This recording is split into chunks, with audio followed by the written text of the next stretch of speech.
Students, हमने अपने last class में लेसन नंबर 8 पंच परमेश्वर जिसके लेखक है मुंशी प्रेमचंद, जिसमें हमने अलगू चौधरी और जुम्मन शेख इन दो दोस्तों की स्टोरी पढ़ रहे हैं, जिसमें एक खालाजान भी है और खालाजान ने अपनी पूरी जायदाद जुम्मन के नाम करी है। तो अब खालाजान को जुम्मन जो है पेट भर के रोटी नहीं देता है खाने के लिए, ना पहनने के लिए कपड़े देता है, ऐसा कुछ नहीं होता है और उनकी वाइफ भी उन्हें बहुत परेशान करती है। इसलिए खालाजान ने एक पंचायत बिठाई है। ओके, तो लेट्स कंटिन्यू। संध्या समय एक पेड़ के नीचे पंचायत बैठी है। शेख जुम्मन ने पहले से ही फर्श बिछा रखा था। उन्होंने पान, इलायची, हुक्के, तंबाकू आदि का प्रबंध भी किया था। हाँ, वह स्वयं अलबत्ता अलगू चौधरी के साथ ज़रा दूर पर बैठे हुए थे। अब पंचायत में कोई आ जाता था तब दबे हुए सलाम से उसका स्वागत करते थे। अब सूर्य अस्त हो गया और चिड़ियों की कलरव युक्त पंचायत पेड़ों पर बैठी, तब यहाँ भी पंचायत शुरू हुई। फर्श की एक एक अंगुल ज़मीन भर गई, पर अधिकांश दर्शक ही थे। निमंत्रित महाशयों में से केवल वे ही लोग पधारे थे जिन्हें जुम्मन से अपनी कुछ कसर निकालनी थी। एक कोने में आग सुलग रही थी। नाई ताबड़तोड़ चिलम भर रहा था। यह निर्णय करना असंभव था कि सुलगते हुए उपलों से अधिक धुआं निकलता था या चिलम के दमों से। लड़के इधर उधर दौड़ रहे थे, कोई आपस में गाली गलौज करते और कोई रोते थे। चारों तरफ कोलाहल मच रहा था। गांव के कुत्ते इस जमाव को भोज समझकर झुंड के झुंड जमा हो गए थे। तो क्या कह रहे हैं इस पैराग्राफ में कि it was the evening time, संध्या का समय था। ओके, संध्या का समय था और एक ट्री के नीचे पंचायत बैठ गई। और शेख जुम्मन जो है उन्होंने क्या किया है, पहले से ही फर्श बिछा रखा था और उन्होंने पान, इलायची, हुक्का, तंबाकू ये सब चीज़ों का प्रबंध मतलब फैसिलिटी कर दी थी। और वो खुद किसके साथ बैठे हुए थे, अलगू चौधरी के साथ बहुत दूर बैठे, कुछ दूरी पर बैठे हुए थे। और जब पंचायत में कोई आ जाता तो वो धीरे से दबे हुए सलाम से उसका स्वागत करते थे। जब सूर्य अस्त हो गया, मीन्स जब सनसेट हो गया और चिड़ियों की भी एक पंचायत पेड़ पर बैठी हुई थी, तभी ये पंचायत शुरू हुई।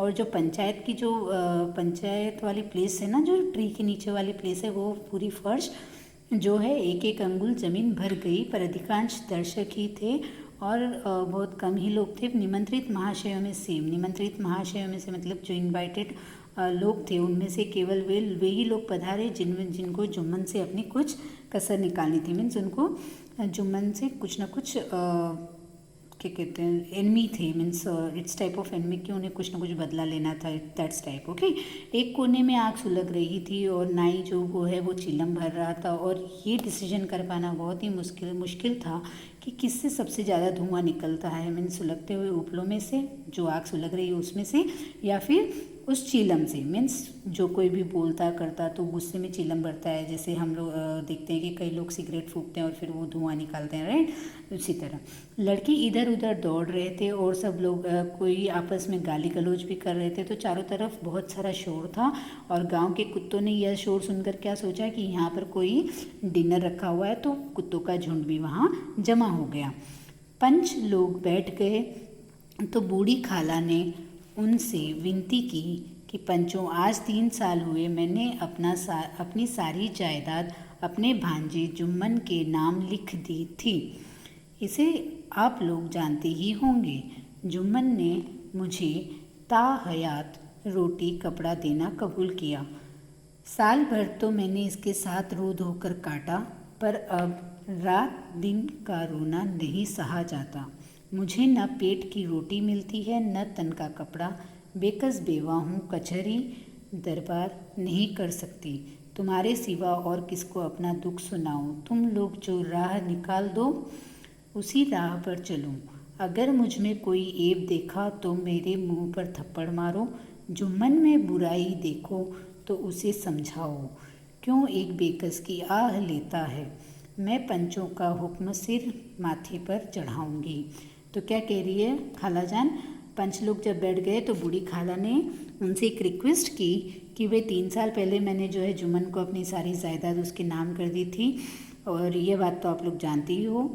और उसने इन रिटर्न में क्या किया, उसने इन रिटर्न में खाला जान मतलब अपनी मौसी को लाइफ टाइम के लिए, लाइफ लॉन्ग के लिए रोटी और कपड़ा देना कबूल किया था। ओके, तो साल भर तो मैंने इसके साथ रो धो कर काटा, मीन्स 1 ईयर तो उन्होंने जैसे तैसे काट लिया, लेकिन अब ये जो है कंटिन्यूसली होने लगा। न मुझे उनको पेट भर के रोटी मिलती है और न उनको पहनने के लिए अच्छे कपड़े। तो वो कहती है कि ये क्यों इस तरह से, मतलब एक बेकस बेवा मीन्स वो एक विडो है। ओके, तो ये एक विधवा की क्यों हाय लेना चाहता है, क्योंकि मैं तो एक बुढ़िया हूँ और विडो हूँ, तो मैं कोर्ट कचहरी के चक्कर नहीं लगा सकती। अब जो भी कर सकते हो वो तुम लोग ही कर सकते हो। पंचों को कह रही है कि वो आप लोग ही कर सकते हो। अगर आपको मेरे अंदर कोई कमी दिखती है या मेरी कोई बात बुरी लगती है तो आप मुझे ज़रूर थप्पड़ मारो, और अगर आपको जुम्मन गलत लगता है तो आप उसे समझाओ कि वो एक विधवा की आह ना ले। और वो कह रही है कि जो पंचों का जो डिसीजन होगा वो मैं अपने सिर पर चढ़ाऊंगी, माथे पर चढ़ाऊंगी, मीन्स बिना किसी ऑब्जेक्शन के मानूंगी। रामधन मिश्र, जिनके कई आसामियों को जुम्मन ने अपने गांव में बसा लिया था, बोले, जुम्मन मियाँ किसे पंच बदते हो, अभी से इसका निपटारा कर लो, फिर जो कुछ पंच कहेंगे वही मानना पड़ेगा। तो जो रामधन मिश्र हैं, जिनके कई आसामियों को जुम्मन ने क्या किया था, उनके गांव में बसा लिया था, तो उन्होंने जुम्मन से क्या कहा कि भाई मियाँ मीन्स जुम्मन मियाँ, आप किसे पंच बदते हो, मीन्स आप किसे जज मानते हो। इन पंचों में से 5 पंच होते हैं, जिनमें से एक मुखिया होता है जिसे जज बोलते हैं। ओके, किसे पंच बदते हो, अभी से इसका निपटारा कर लो, मीन्स अभी से ये डिसाइड कर लो, क्योंकि फिर बाद में जो पंचों का फैसला होगा, जो डिसीजन होगा, उसे आपको मानना पड़ेगा। तो जुम्मन को इस समय पंचायत के सदस्यों में विशेषकर वे ही लोग दिख पड़े जिनसे किसी न किसी कारण उनका वैमनस्य था। जुम्मन बोले, पंचों का हुक्म अल्लाह का हुक्म, खाला जान जिसे चाहे उसे बदे, मुझे कोई उज्र नहीं। तो अब जुम्मन ने जब पंचायत की तरफ देखा तो पंचायत के सदस्यों में उन्हें वही लोग दिखे जो मतलब उनका किसी न किसी से कुछ ना कुछ रिलेशन था, या मतलब कोई फ्रेंड था, या किसी पर उन्होंने एहसान कर रखा था। तो उन्होंने, जुम्मन ने क्या बोला कि पंच का हुक्म जो है वो भगवान का हुक्म होता है, अल्लाह का हुक्म होता है, तो खाला जान जिसे चाहे उसे जज चुने। ओके, खाला ने चिल्लाकर कहा, अरे अल्लाह के बंदे, पंचों का नाम क्यों नहीं बता देता, कुछ मुझे भी तो मालूम हो। तो खालाजान क्या कह रही है, खालाजान कह रही है कि भाई तू भी बता दे, मैंने अपनी बात रख दी है, तू भी अपनी बात रख दे और पंच बता दे, ताकि मुझे भी कुछ मालूम पड़े। तो जुम्मन ने क्रोध से कहा, अब इस वक्त मेरा मुंह न खुलवाओ, तुम्हारी बन पड़ी है, जिसे चाहो पंच बदो। तो जुम्मन ने क्या कहा कि मुझे क्रोध से कहा कि अब मेरा मुंह मत खुलवाओ। गुस्सा आ गया जुम्मन को, क्योंकि खालाजान ने सबके सामने उससे ऐसे कहा। तो जुम्मन ने कहा कि भाई मेरा मुंह मत खुलवाओ, और तुम्हें जो सही लगता है तुम उसे पंच बना सकती हो। ओके, मीन्स उसे जज बना सकती हूँ मैं क्या। खालाजान जुम्मन के आक्षेप को समझ गई, बोली, बेटा खुदा से डरो, पंच न किसी के दोस्त होते हैं न किसी के दुश्मन, कैसी बात करते हो, और तुम्हारा किसी पर विश्वास न हो तो जाने दो। अलगू चौधरी को तो मानते हो, लो मैं उन्हीं को सरपंच बदती हूँ। तो वो क्या कहती है, खालाजान तो समझ गई उसके मन में क्या चल रहा है, और बोली कि बेटा तुम जो है भगवान से डरो, खुदा से डरो, पंच न किसी के, मतलब जो पंच होते हैं वो न किसी के दोस्त होते हैं और न किसी के दुश्मन, तुम ये कैसी बात कर रहे हो, और अगर तुम्हारा किसी पर विश्वास नहीं है तो जाने दो, चलो मैं अलगू चौधरी को जो है, अलगू चौधरी को तो तुम मानते हो, तो मैं उसे ही सरपंच बना देती हूँ। ओके, नाउ जुम्मन शेख आनंद से फूल उठे, परंतु भावों को छिपाकर बोले, अलगू ही सही, मेरे लिए जैसे रामधन वैसे अलगू। तो क्या कह रहे हैं, जुम्मन शेख कह रहे हैं, यह बात सुनकर कि भाई अलगू को उन्होंने सरपंच बनाया, तो जुम्मन शेख बड़ी खुशी से खिल उठे, लेकिन उन्होंने अपना जो खुशी का भाव है उसको छिपाते हुए कहा, अलगू ही सही, मेरे लिए तो जैसे रामधन है वैसे ही अलगू है, both are equal to me. Algu इस झमेले में फंसना नहीं चाहते थे। वे कन्नी काटने लगे, बोले, खाला तुम जानती हो कि मेरी जुम्मन से गाढ़ी दोस्ती है। अब अलगू चौधरी भाई बीच में फंस गए कि खाला जान मौसी की तरफ से बोले या फिर अपने फ्रेंड की तरफ से बोले, तो वो किसी न किसी तरह अपना पीछा छुड़ाना चाह रहे थे। तो उन्होंने बोला कि खाला जान आप जानती हो कि मैं और जुम्मन जो है वो बेस्ट फ्रेंड्स हैं। तो खाला ने गंभीर स्वर में कहा, बेटा दोस्ती के लिए कोई अपना ईमान नहीं बेचता, पंच के दिल में खुदा बसता है, पंचों के मुंह से जो बात निकलती है वह खुदा की तरफ से निकलती है। तो यहाँ पर खालाजान अपने मतलब बहुत ही गंभीर स्वर, एक अलग ही टोन में कह रही है कि भाई बेटा, दोस्ती के लिए कोई अपना ईमान मीन्स अपना जो नेचर है उसे नहीं बेचता है। तो पंच के दिल में कौन होते हैं? भगवान होते हैं। तो पंच के मुंह से जो भी निकल रहा है समझो वो भगवान के मुंह से, खुदा के तरफ से निकल रहा है। अलगू चौधरी सरपंच हुए। रामधन मिश्र और जुम्मन के दूसरे विरोधियों ने बुढ़िया को मन में बहुत कोसा। अब अलगू चौधरी तो कौन हो गए? सरपंच हो गए। और जो रामधन मिश्र है और जुम्मन के जो भी दूसरे विरोधी हैं वो क्या हुआ? मन मन में खालाजान को कोसने लगे कि भाई हमें सरपंच नहीं रहने दिया, अलगू को सरपंच बना दिया, ये वो करके। ओके, नाउ अलगू चौधरी बोले, शेख जुम्मन, हम और तुम पुराने दोस्त हैं। जब काम पड़ा तुमने हमारी मदद की है और हम भी जो कुछ बन पड़ा तुम्हारी सेवा करते रहे, मगर इस समय तुम व बूढ़ी खाला दोनों हमारी निगाह में बराबर हो। तुमको पंचों से जो कुछ अर्ज करनी हो करो। तो अब अलगू चौधरी क्या बोल रहे हैं? अलगू चौधरी शेख जुम्मन से कह रहे हैं कि भाई हम और तुम पुराने दोस्त हैं। तुम हमें जब काम पड़ा तुमने हमारी हेल्प की और तुम्हें जब काम पड़ा हमने तुम्हारी हेल्प की, तुम्हारी सेवा की। लेकिन अभी का जो टाइम है, इस टाइम तुम और खालाजान, जो बूढ़ी खाला है और आप हो, आप दोनों मेरी नज़र में इक्वल हो। तो अगर तुम्हें कुछ रिक्वेस्ट करनी है तो आप कर सकते हो। तो जुम्मन को पूरा विश्वास था कि अब बाजी मेरी है। अलगू यह सब दिखावे की बातें कर रहा है। अतएव शांत चित्त होकर बोले, पंचों, 3 साल हुए खालाजान ने अपनी जायदाद मेरे नाम हिब्बा कर दी थी। मैंने उन्हें ताहयात खाना कपड़ा देना कबूल किया था। खुदा गवाह है, आज तक खालाजान को कोई तकलीफ़ नहीं दी। मैं उन्हें अपनी माँ के समान समझता हूँ।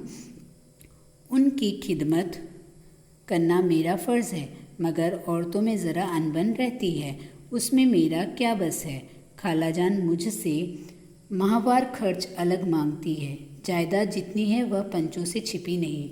उससे इतना मुनाफा नहीं होता है कि माहवार खर्च दे सकूं। इसके अलावा हिब्बा नामे में माहवार खर्च का कोई जिक्र नहीं तो मैं भूल कर भी इस झमेले में न पड़ता। बस मुझे यही कहना है, आइंदा पंचों को इख्तियार है, जो फैसला चाहे करे। तो अब जुम्मन को तो पूरा विश्वास हो गया कि भाई अलगू है तो अब बाजी मेरी है, क्योंकि अलगू जो है मेरा बेस्ट फ्रेंड है। तो अलगू ये जो सारी बातें बोल रहा है ऊपर वाले पैराग्राफ में, ये सब सिर्फ दिखावे के लिए बोल रहा है। तो जुम्मन जो है बहुत ही शांत हो गया, अब ही इज़ रिलैक्सड नाउ। और फिर बोले कि भाई पंचो, 3 साल पहले खालाजान ने जो है वो पूरी जायदाद मेरे नाम कर दी, हिब्बा नामा मीन्स उनके नाम कर दी थी। तो मैंने उन्हें उम्र भर खाना कपड़ा देना कबूल किया था, लेकिन खुदा जो है वो एविडेंस है, ही इज़ एविडेंस के तौर पे खुदा है, भगवान है। भगवान जानते हैं कि भाई आज तक खालाजान को कोई तकलीफ़ नहीं हुई है। मैं उन्हें अपनी माँ के समान समझता हूँ, मतलब मैं जैसी माँ को रेस्पेक्ट देता हूँ वैसे मैं इनको भी रेस्पेक्ट देता हूँ। तो उनकी सेवा करना, खिदमत मीन्स उनकी सेवा करना मेरा फ़र्ज़ है, वो उनका फ़र्ज़ है। ओके, तो मगर औरतों में तो हर घर में भाई लेडीज़ के बीच में तो कुछ ना कुछ अनबन होती है, तो मगर औरतों में ज़रा अनबन रहती ही है, उसमें मेरा क्या बस है, मतलब इसमें मेरा कोई जो नहीं चलता है। तो खालाजान मुझसे माहवार खर्च अलग मांगती है। तो अब भाई औरतों के बीच में अगर झगड़ा हो रहा है तो वो क्या कह रहा है कि खालाजान मुझसे मंथली पॉकेट मनी बोल सकते हो कि पॉकेट मनी मांगती है। तो जायदाद जितनी है वह पंचों से छिपी नहीं है। वो कह रहे हैं कि जितनी भी जायदाद है वो पंचों से छिपी हुई नहीं है, तो उससे मेरा इतना मुनाफा मीन्स प्रॉफिट नहीं होता है कि मैं उसे महीने के महीने पॉकेट मनी दे सकूं। तो इसके अलावा हिब्बा नामे में, मतलब इसके अलावा जो उन्होंने जायदाद मेरे नाम रजिस्टर किया है उसमें कहीं पर भी मंथली जो भी पॉकेट मनी या माहवार खर्च का कोई जिक्र नहीं है। तो मैं भूलकर भी इस झमेले में ना पड़ता। तो मैं भूलकर भी इस झमेले में नहीं पड़ता। बस मुझे यही कहना है कि आइंदा मुझे पंचों को इख्तियार है, जो फैसला चाहे करे। तो मैंने सब कुछ पंचों को बता दिया, अब आपको जो भी डिसीजन लेना है आप ले सकते हैं। अलगू चौधरी को हमेशा कचहरी में काम पड़ता था, अतः वह पूरा कानूनी आदमी था। उसने जुम्मन से जीरा शुरू की। एक एक प्रश्न जुम्मन के हृदय पर हथौड़े की चोट की तरह पड़ता था। रामधन मिश्र इन प्रश्नों पर मुग्ध हुए जाते थे। जुम्मन चकित थे कि अलगू को क्या हो गया। अभी यह अलगू मेरे साथ बैठा हुआ कैसी कैसी बातें कर रहा था। इतनी ही देर में ऐसी काया पलट हो गई थी कि मेरी जड़ खोदने पर तुला हुआ है, न मालूम कब की कसर निकाल रहा है। क्या इतने दिनों की दोस्ती भी काम न आएगी? तो भैया अब अलगू चौधरी जो है उनको हमेशा कोर्ट कचहरी में काम पड़ता ही रहता था। तो वो पूरा कानूनी आदमी था, मीन्स वो सेम लाइक एज लॉयर, वो सेम एज लाइक लॉयर उनसे क्वेश्चन पे क्वेश्चन किए जा रहे थे। और वो क्वेश्चंस जो है वो जुम्मन के हृदय पर मतलब हथौड़े की तरह एक चोट दिए जा रहे थे कि रामधन मिश्र जो है वो बहुत ही खुश हो रहे हैं और वो इन क्वेश्चंस में मतलब मुग्ध हो गए, खो गए हैं कि जुम्मन चकित थे कि अब अलगू को क्या हो गया है। ये अभी तक तो मेरे साथ बैठा हुआ था और अलग बातें कर रहा था और अब ये जो है अलग तरह के क्वेश्चंस कर रहा है। इतनी सी देर में ऐसी क्या बात हो गई, क्या काया पलट हो गई जो कि ये मेरी जड़ खोदने पर तुला हुआ है। मीन्स ये मेरे को इतना क्यों खोद रहा है, ये इतने क्वेश्चन राउंड क्यों कर रहा है मुझसे, पता नहीं ये कब की कसर निकाल रहा है, कब का बदला ले रहा है मुझसे कि क्या इतने दिनों की दोस्ती भी आज मेरे काम नहीं आएगी। ओके, अब नेक्स्ट क्या हो रहा है। जुम्मन शेख तो इसी संकल्प विकल्प में पड़े हुए थे कि इतने में अलगू ने फैसला सुनाया। जुम्मन शेख, पंचों ने इस मामले पर विचार किया। उन्हें यह नीति संगत मालूम होता है कि खालाजान को माहवार खर्च दिया जाए। हमारा विचार है कि खाला की जायदाद से इतना मुनाफा अवश्य होता है कि माहवार खर्च दिया जा सके। बस यही हमारा फैसला है। अगर जुम्मन को खर्च देना मंजूर ना हो तो हिब्बानामा रद्द समझा जाए। तो जब जुम्मन ये सब सोच रहे थे कि भाई अभी तक तो ये मेरे साथ बैठा हुआ था और अभी में ऐसा क्या हो गया है कि ये मेरे अगेंस्ट हो गया है और मुझसे इस तरह के क्वेश्चंस कर रहा है, इतने में जो अलगू है उसने फैसला सुनाया, डिसीजन सुनाया कि भाई जुम्मन शेख, पंचों ने इस मामले पर विचार किया है, इस पूरे जो भी चल रहा है इन सब पर विचार किया है। They have thought according to it कि ये जो नीति संगत है, मतलब ये जो सारा मामला है ये सही समझ में आ रहा है। उन्हें लगता है कि खालाजान जो है वो सही है कि खालाजान को माहवार खर्च दिया जाए, उन्हें मंथली खर्चा दिया जाए। और हमारा विचार है कि खालाजान की जायदाद जो भी उन्होंने जायदाद उसके नाम लिखी, प्रॉपर्टी उसके नाम लिखी, उससे इतना तो प्रॉफिट होता ही है। और अगर जो जुम्मन है उन्हें ये खर्च पॉकेट मनी देना अगर कबूल नहीं है, if is not ready to give her pocket money every month, then ये जो भी प्रॉपर्टी उसके नाम हुई है वो सारी कुछ रद्द हो सकती है। ओके, मीन्स कि वो वापस खालाजान की हो जाएगी। ओके, यह फैसला सुनते ही जुम्मन सन्नाटे में आ गए। जो अपना मित्र हो वह शत्रु का व्यवहार करे और गले पर छुरी फेरे, इससे समय के हेर फेर के सिवा और क्या कहे। जिस पर पूरा भरोसा था उसने समय पड़ने पर धोखा दिया। ऐसे ही अवसरों पर झूठे सच्चे मित्रों की परीक्षा की जाती है। यही कलयुग की दोस्ती है, यही कलयुग की दोस्ती है। अगर लोग ऐसे कपटी धोखेबाज न होते तो देश में आपत्तियों का प्रकोप क्यों होता। यह हैजा, प्लेग आदि व्याधियों, दुष्कर्मों के ही दंड हैं। तो क्या कह रहे हैं यहाँ पर, जब अलगू ने ये डिसीजन सुनाया तो जुम्मन वॉज टोटली ब्लैंक कि भाई जो मेरा मित्र है वही आज शत्रु का व्यवहार कर रहा है और मेरे गले पर छुरी फेर रहा है। मीन्स मेरे जैसे कि ऐसा बिहेव कर रहा हो जैसे कि उसके गर्दन पे किसी ने चाकू रख दिया हो। ओके, इसे क्या कह रहा है वो, कि इसे ही कहते हैं कि जो समय का हेर फेर होना, जिस पर पूरा भरोसा था। मीन्स जुम्मन को अलगू पर पूरा भरोसा था, जो उसने ये समय पड़ने पर धोखा दे दिया। Okay, he has cheated him. तो ऐसे ही अवसरों पर झूठे सच्चे मित्रों की परीक्षा की जाती है कि वो कह रहा है कि ऐसा जो समय होता है इस टाइम में ही हमें झूठे और सच्चे मित्रों की पहचान होती है। यही कलयुग की दोस्ती है, वो इसे कलयुग की दोस्ती कह रहा है। अगर लोग ऐसे कपटी धोखेबाज न होते तो देश में इस तरह की आपत्तियाँ नहीं होती, जिस तरह की हैजा है, प्लेग, ये सारी जो व्याधियाँ हैं ये सारे दुष्कर्म नहीं होते। मगर रामधन मिश्र और अन्य पंच अलगू चौधरी की इस नीति परायणता की प्रशंसा जी खोल कर रहे थे। वे कहते थे इसका नाम पंचायत है, दूध का दूध और पानी का पानी कर दिया। दोस्ती दोस्ती की जगह है किंतु धर्म का पालन करना मुख्य है। ऐसे ही सत्यवादियों के बल पर पृथ्वी ठहरी है, नहीं तो वह कब की रसातल को चली जाती।